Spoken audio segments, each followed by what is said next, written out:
Bonjour à tous, j'espère que vous allez bien depuis la dernière fois. Aujourd'hui, petite vidéo en ce début de printemps. On est dernière semaine de février, bientôt le mois de mars. Alors un peu comme tout le monde, on a eu de la flotte quand même pendant plusieurs semaines. Il y a beaucoup d'entre vous, des régions en France où les sols sont encore bien étrempés. Les patates, normalement, c'est aux alentours du 5 mars. Pour certains, ça va être compliqué. Mais aujourd'hui, je fais une petite vidéo sur ce qui concerne les semis. Alors, les semis, plusieurs choses. On va parler des graines, on va parler des méthodes plus ou moins pratiques pour pouvoir faire les semis. Donc, moi, par exemple, j'utilise deux systèmes. C'est-à-dire que vous avez tout ça chez votre poissonnier. C'est des petites barquettes en polystyrène. Il suffit de garder le contenant sans garder le couvercle. Ces barquettes-là, en fait, vous allez les mettre, vous allez remplir de terreau, en fait. Et après, moi, ce que je fais, c'est que je mets ça, ici, on va essayer de voir, sur une petite plaque métallique. Ça, en l'occurrence, c'est un couvercle de gazinière, puisque ça va me permettre de garder de l'eau au fond de mes caisses, une fois qu'elles seront faites de semis. Et ça m'évite de arroser trop par le dessus, et ça sera par aspérité que ma terre, mon terreau va rester humide. Donc, ça, c'est la méthode. En l'occurrence, quand je fais mes semis de salade, des choses comme ça, je fais des petites rangées. Mais on va voir ça, hein, je vais vous expliquer. On va faire des semis de courgettes. On va envoyer quelques aubergines, certainement des pieds de concombre. Alors là, ce sont des graines qui sont déjà beaucoup plus conséquentes, plus importantes. Et du coup, en fait, ce que je vais faire, c'est que je vais utiliser des godets. Alors les godets, ce sont des petits pots. Alors, il y a les pots très petits. Moi, je suis pas fan en plastique. Moi, je garde ça quand je vais dans les jardineries, chercher quelques aromates ou quoi. Je garde des pots de ce gabarit-là. Simplement parce que déjà, ils sont plus résistants. On peut les garder facilement d'une année à l'autre, et en plus de ça, ils sont un peu plus gros. Parce que l'idée, c'est d'éviter que la plante se retrouve avec une motte déjà trop compactée et qu'elle ne puisse pas se développer. Là, ça va me permettre de les garder un peu plus longtemps, jusqu'après les salles de glace, pour ce qui va aller à l'extérieur. Et en plus de ça fait des beaux plants déjà assez bien développés pour pouvoir les repiquer. Alors, les semis, je les fais maintenant parce que bon, il y a des semis qui peuvent se faire en février, bien sûr. Mais je les fais maintenant parce que souvent sur les forums de jardinage, on voit des gens qui disent: «Ah, je comprends pas, mes tomates, elles filent». Donc c'est-à-dire quand on dit qu'elles filent, ça commence à pousser, ça fait 2 petites feuilles en haut. C'est complètement absurde parce que la plante, elle a pas son cycle, de lumière, assez enfin, qui correspond à son développement. Donc quand une plante cherche à prendre la lumière, c'est comme dans la forêt et les arbres. Eh bien, elle pousse, elle pousse, elle pousse pour aller chercher la lumière au maximum en haut. Donc, quand vous faites des semis de tomates au mois de janvier, au mois de février, beh, c'est quasiment peine perdue puisque tout ça, ça va filer. Donc, vous recevez des grandes tiges et la plupart du temps, il y a une carence, enfin, il y a un traumatisme parce c'est comme quelqu'un, un humain qui va grandir trop vite, il va avoir des vergetures et c'est exactement pareil. Donc l'idéal, c'est de commencer maintenant là bon là ici on sait, hein, les tomates vont être mises bien avant, mais en l'occurrence les salades glaces, après le 13 mai en pleine terre à l'extérieur, ça sert à rien de faire avant. Sinon, c'est ce que j'appelle la gelée commerciale. Alors vous allez là dans les jardineries, on va vous vendre des pieds de tomates greffés à 6-7 € pièce, et en fin de compte, vous allez les mettre en pleine terre et puis, 1er coup de gel, même minime parce que c'est des plantes qui sont assez fragiles, c'est des annuelles assez fragiles. Eh ben, vos plantes, elles crament. Donc moi, j'appelle ça la gelée commerciale parce que c'est très intelligent de vendre ça dès qu'il y a un rayon de soleil. Tout le monde est tenté d'aller chercher ses légumes, ses fleurs pour le printemps. Et puis la première petite gelée qu'il y a, genre encore jusqu'au mois d'avril, voire début mai, vous perdez tout ce que vous avez acheté. Et donc, c'est de l'argent mis à la poubelle, ce que j'appelle la gelée commerciale. Donc moi, là, bon, ceux qui ont des serres, forcément, ils n'ont pas ce problème-là. Même si c'est pas une serre rigide comme ça, que c'est une serre tunnel, ça marche aussi, à condition de faire attention qu'il n'y ait pas de prise d'air dans tous les sens, suivant les régions. Je pense notamment à l'est de la France, où on pourrait avoir des gelées encore assez fortes, même au mois d'avril. Donc voilà, donc ici, moi, ce que je vous dis, alors, pareil au niveau du terreau, le terreau de semis qui coûte assez comme un petit prix, donc on va regarder à ça. Vous voyez? Attendez, là, je vais pousser mes ça, c'est ma caisse de ça, c'est ma banque de graines, très intéressante, très important. Donc voilà, le terreau de semis, bon, la marque, hein, on s'en fout un peu parce que vous vous doutez bien que j'ai été chercher en grande surface. Donc le terreau de semis, ça se présente comme ça, c'est un sac de 20 litres. Mais ça coûte, c'est du sable, oh là là, je dis des bêtises. C'est du terreau qui est tamisé en fait, hein, qui est très, très fin. Il faut pas qu'il y ait de branchage ni rien dedans. Il y a un petit apport nutritif en engrais dedans, pour favoriser, le bouturage et la croissance. Sauf que ça, au rapport au kilo, ça coûte une blinde. Donc l'idée vous voyez, je prends mes petits pots comme ça là, les pots comme je vous ai montré, et en fait, j'en ai déjà préparé une petite série. Je prends mon pot, je prends un terreau normal et en fait, mon godet, je vais venir le remplir. Je vais laisser de la place. Donc là, j'ai mis du bon terreau, enfin du terreau normal. Sur le dessus, sur le centimètre et demi qui va rester, je vais mettre du terreau de semis. C'est ça simplement par économie. Parce que si vous mettez un terreau de semis dans tout ce godet-là, c'est du gaspillage. Parce que la plante, en fait, c'est juste pour développer son système racinaire. Dans le terreau normal, il y a exactement l'alimentation qu'il faut pour que la plante puisse se développer. Donc, pour économiser, ben, on prend du terreau universel normal, on remplit le godet un peu plus des 2 tiers. Et ensuite, on va faire ça tout de suite, là. Ce que je fais, je vais ouvrir mon sac. Tac. Alors, ok. Pas trop pour pas en foutre partout, bien sûr, ça serait dommage, vu qu'il est cher. Enfin, il est cher, tout est relatif. Si vous faites pour chez vous 10 litres de tomates, de courgettes, faites-vous plaisir. Et moi, ce qu'il y a, des plants, là, je vais en faire une centaine. Donc, si je dois acheter ça pour 100 petits pots, 100 petits godets, bon, ça commence à faire un budget. Donc là, ce que je vais faire, je vais transvider dans un petit récipient pour pas m'embêter. Voilà, et on va tout de suite voir que dedans, on va regarder ça vite fait. Hop là, toi viens là. Donc par rapport à un terreau normal, enfin normal, terreau de base, hein, on va regarder ça tout de suite ensemble. Terreau de base, quand vous regardez bien, vous le mettez dans votre petit pot et vous voyez, il y a de la fibre. Il y a de la fibre, il y a des bouts d'écorce, c'est on trouve un petit peu de racines, vous voyez, c'est pas on va trouver tout ça dedans. Donc ça, pour une jeune plante qui veut se développer, ça peut être un frein et ça peut enfin, c'est pas pratique pour elle. Donc l'idée, quand vous prenez du terreau de semis, regardez à l'intérieur, là, on voit tout ce que vous voyez qui est blanc là-dedans, là, ça, c'est de l'engrais, c'est des c'est des comment? Des billes d'engrais, notas, potassium, et puis azote, bien sûr. Et des fois, parfois, on peut avoir du rétenteur. Rétenteur qui va permettre, heu, c'est des microbilles, en fait, qui vont garder l'humidité dedans pour éviter d'arroser de trop et restituer ça à la plante par la suite. Donc l'idée, c'est de prendre le pot où j'ai déjà mis du terreau, de base et là, hop, je viens compléter et là, j'ai un pot qui est prêt à recevoir un semis de courgettes. Donc là, voilà et ça donne ça. Donc par souci d'économie, je vous dis, un terreau universel de base. Alors, par contre, au niveau terreau, prenez, si possible, pour des semis, enfin pour des jeunes plants, prenez pas le truc à 4 balles de base, hein. Prenez un truc à 6 7 € un peu plus cher, parce que celui à 4 € en général, c'est les fonds de cuve. C'est mon avis, hein, bien sûr, et du coup, au niveau enfin ça, c'est faut pas être trop radin non plus sur les prix.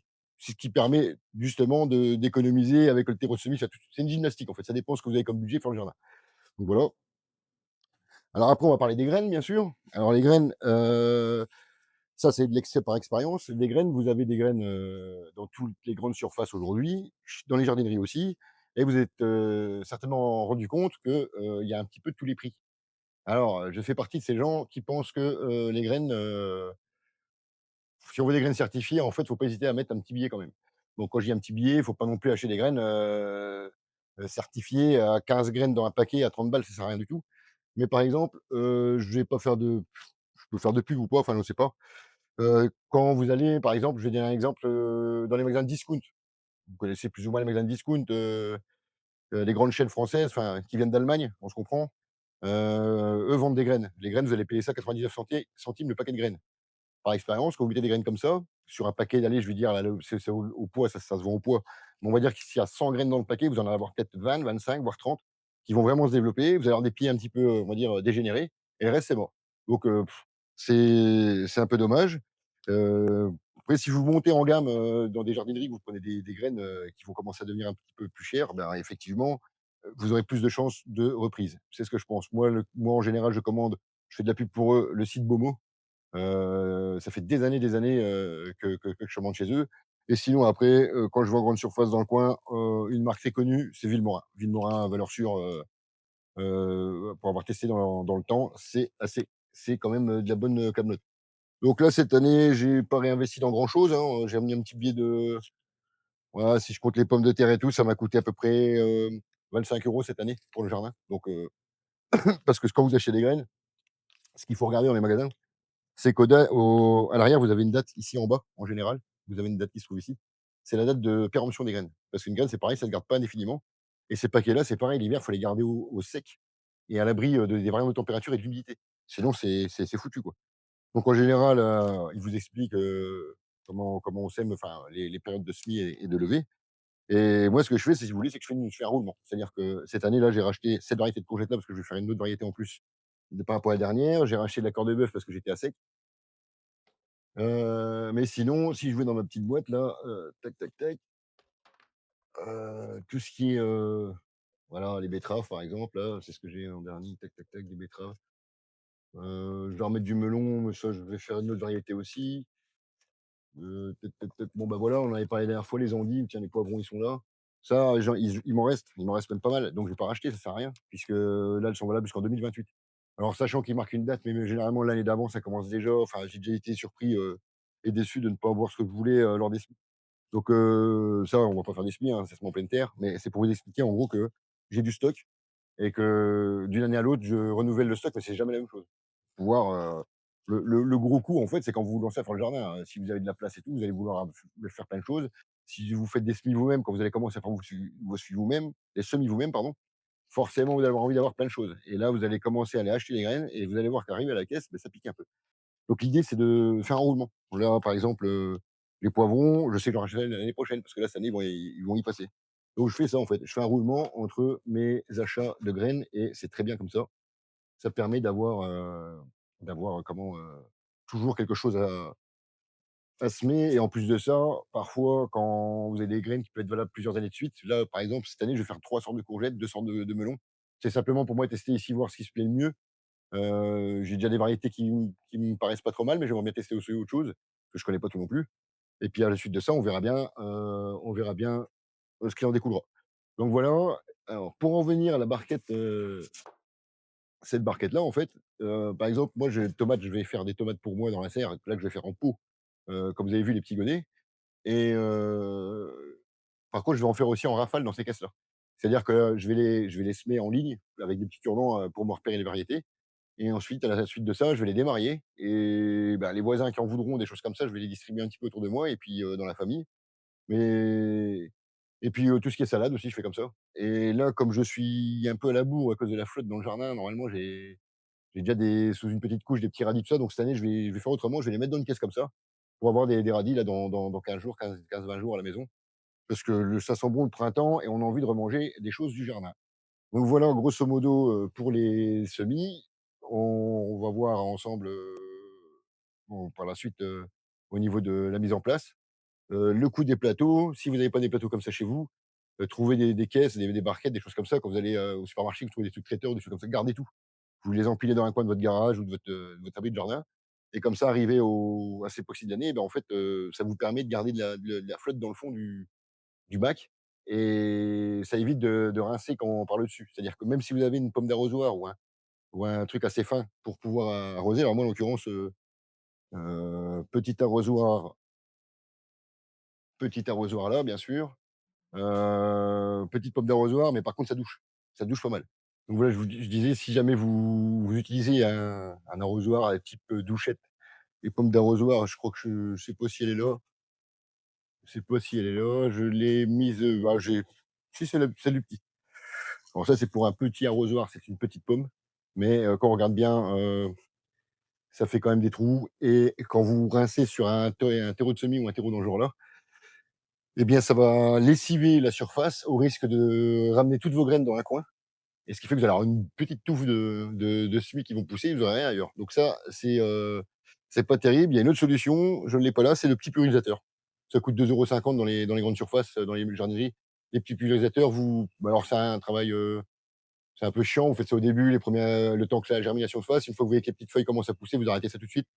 Le mieux, je vous dis, c'est par, mettre vos bacs sur des plaques, pour que la barquette puisse prendre la flotte par en dessous.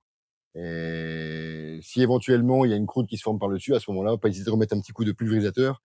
Mais ça se fait, au jugé, en fait. C'est vous qui déciderez, si vous voyez, que ça en a besoin. Voilà pour cette partie-là et puis, je reprends juste après. Je vais donc, envoyer les premiers semis de l'année. Voilà, voilà, une petite partie des semis, vient d'être, faite. Donc, je vous présente un petit peu comment ça se passe ici. Je me fais des petites tables, propres comme ça.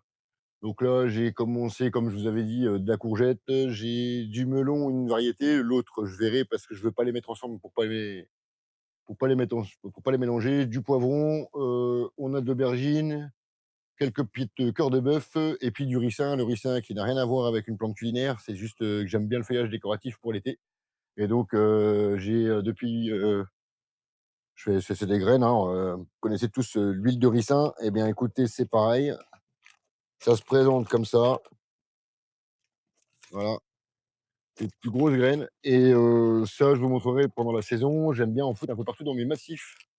Ces grandes plantes à feuillage rouge, enfin bref, on en reparlera le moment venu et là, on va plus, continuer de parler des semis.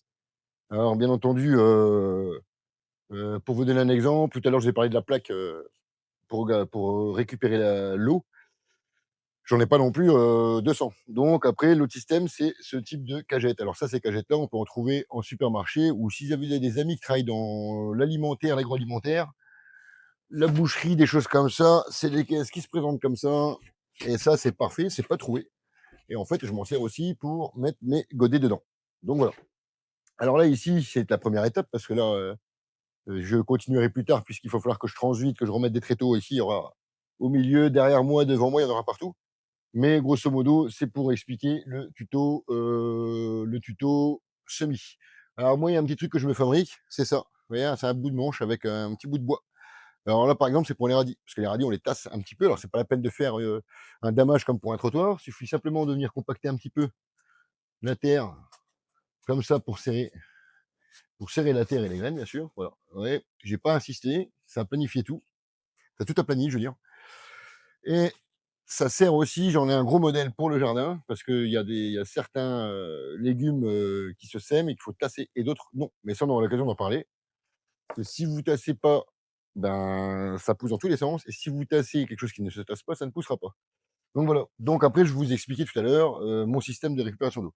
Donc entre-temps, je suis allé me chercher un petit arrosoir d'eau. Donc je vous explique, je vais remplir une bonne partie de mes plateaux. Voilà, voilà, voilà. Alors bien sûr, faut vérifier que c'est à peu près de niveau, hein, parce que là, la serre, le sol n'a toujours pas été fait. Je devais le faire cet hiver, j'ai pas eu l'opportunité, mais on joue avec des cales en bois, ça fait le job pareil. Alors là, j'ai mis une bonne dose, hein, puisque le terreau est bien sec. Parce que j'ai eu la chance de trouver du terreau dans une jardinerie où c'était à l'intérieur et pas à l'extérieur. Et c'est pratique, c'est pas lourd, c'est bien.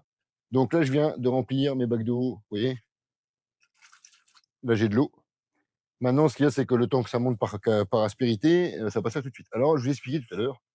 Le petit pulvérisateur à 5 balles dans votre jardinerie, c'est très bien, ça fait le job. Et en fait, l'idée, c'est que pour, les premiers semis, eh bien voilà, on vient arroser comme ça.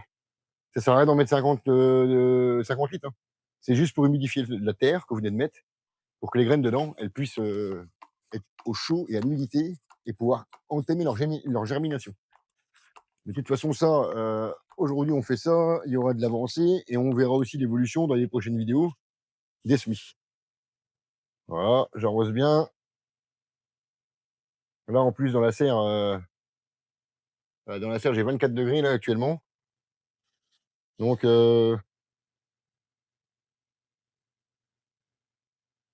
j'arrose bien. Voilà.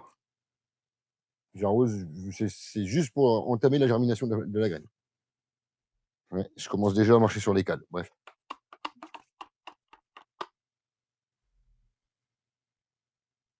Alors ça, c'est pareil, hein, on peut faire ça avec un autre pulvérisateur, mais je vous dis, ceux-là, ils sont pratiques. J'en ai plusieurs. J'en ai plusieurs parce que euh, le gros pulvérisateur, c'est trop gros, c'est pas maniable. Ces petits trucs-là, ça coûte entre 2 euros pour les moins chers. Et celui-là, je crois qu'il est autour de 6 euros. L'avantage, c'est que celui-là, il a un bloc gâchette, ce qui fait que si jamais j'ai la flemme, je peux le poser, il va arroser pour moi. Donc c'est pour ça que j'avais opté pour ce système-là. Et là, pareil, On va faire un petit peu plus haut là pour les radis, puisque eux, je les ai pas mis dans un bac d'eau, puisque je manque de place là. Il va falloir que je leur fasse de la place. Je vais remettre des tréteaux, des planches, j'ai tout ce qu'il faut, hein. C'est simplement que tout est rangé dans les remises et tout, il faut que j'aille les chercher. Donc voilà, ça sert à rien d'en mettre de plus. Donc voilà la petite histoire, et ça c'est parti, voilà. Et je pense que si tout se passe bien, pour certaines variétés, je pense que dans une semaine, je vais commencer à avoir des petites levées. Donc voilà, ça c'est parfait. Et puis sinon, ben, je pense qu'on a fait le tour. De toute façon, on se retrouve très bientôt pour une prochaine vidéo de semis. On va mettre d'autres plantes, on fera aussi un semis de radis, pas de radis, d'endives, parce qu'on avait parlé cet hiver. J'en ai encore derrière moi d'ailleurs. J'en ai encore derrière moi, là, on avait fait une vidéo là-dessus. Ouais, vous voyez, ouais, je sais que ça fait peut-être un peu loin pour vous, mais de l'endive, j'en ai de la belle. Ah, ah. Alors, hop. Ah, et puis c'est chaud, hein. Ouh là là, c'est chaud là-dedans. Hop, hein. Enfin, de toute façon, je vais pas faire ça maintenant, mais vous voyez, j'ai de l'endive, il y en a encore, et je vous avais expliqué que ça poussait en plusieurs pousses. Là, c'est déjà la deuxième pousse que j'ai dessus.